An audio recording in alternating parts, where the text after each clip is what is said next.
Okay. Uh, Hello guys. This is my first ever video on YouTube. My name is Void Spawn What Ifs, and this video is going to be what if Deku was Gaster. So this all starts with Deku's mother. When Deku's mother was in her 20s, she gave birth to Deku. His father was some man, which is currently unknown because he isn't important to the story. And well, his mother gave birth, and Deku, immediately when he was born, he had his quirk. The doctors gave his quirk the simple name Voidbringer. The main reason for that being that his skin, he didn't have any. He was simply well, as you can see by the picture, he was a skeleton.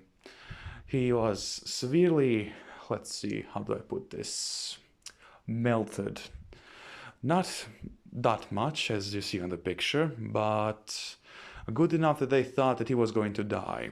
They put him quickly on medical respirators and all that other jazz of the medical field to try and keep him alive.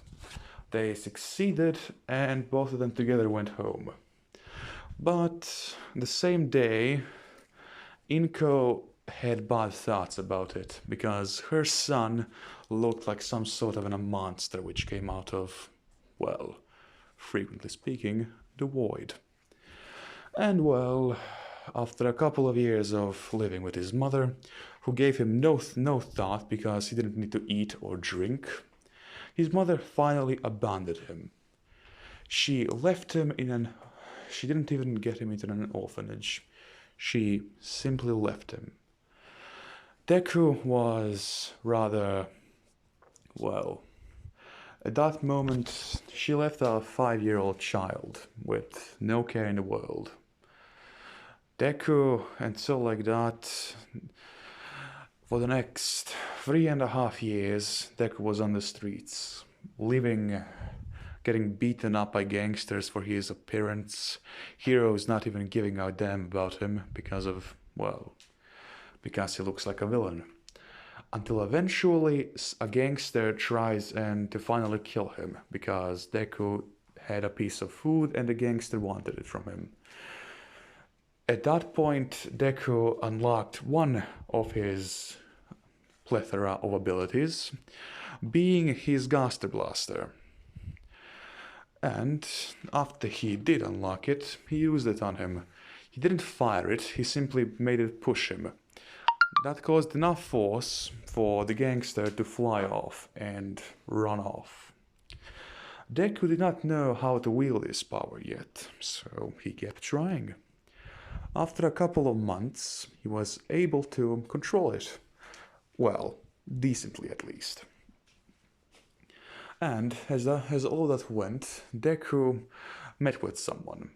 He met with a couple of gangsters which wanted to recruit him because they learned of what had happened to one of their mates.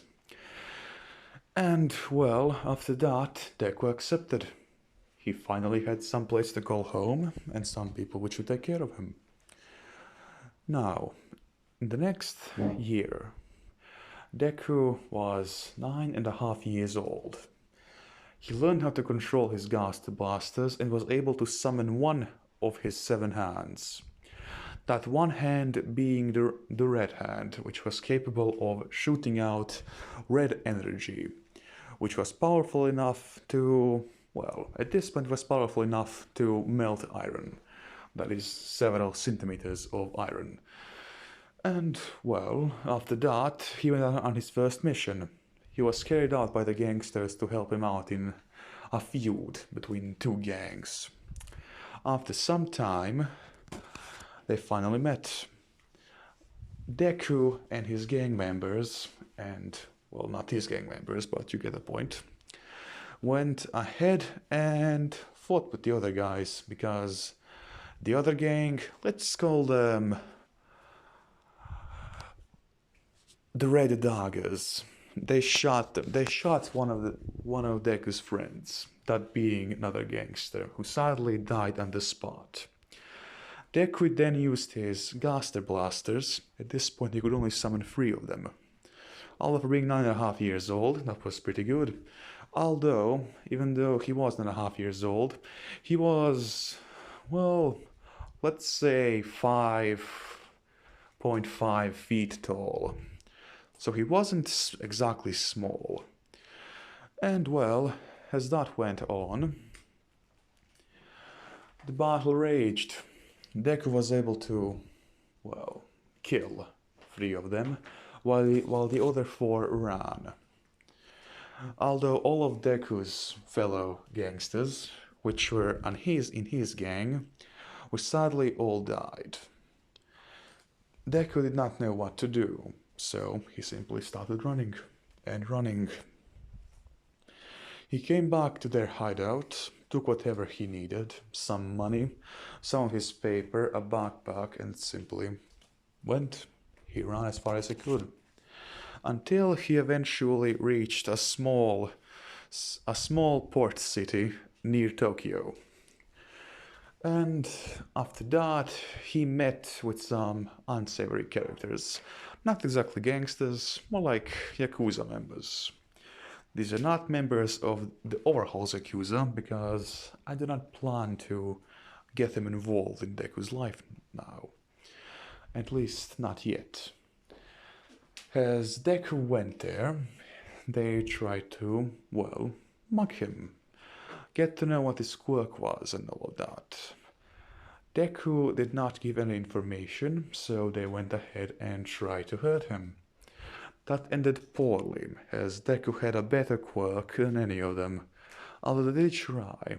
One of them had let's say, a spiked, that his hair would become metal spikes and that he could shoot it forward. He tried to do that, but Deku used one of his Gaster blasters to block every single one of the attacks. He used the other 2 Gaster blasters to shoot, which now he could, red energy to them, just like his hand could.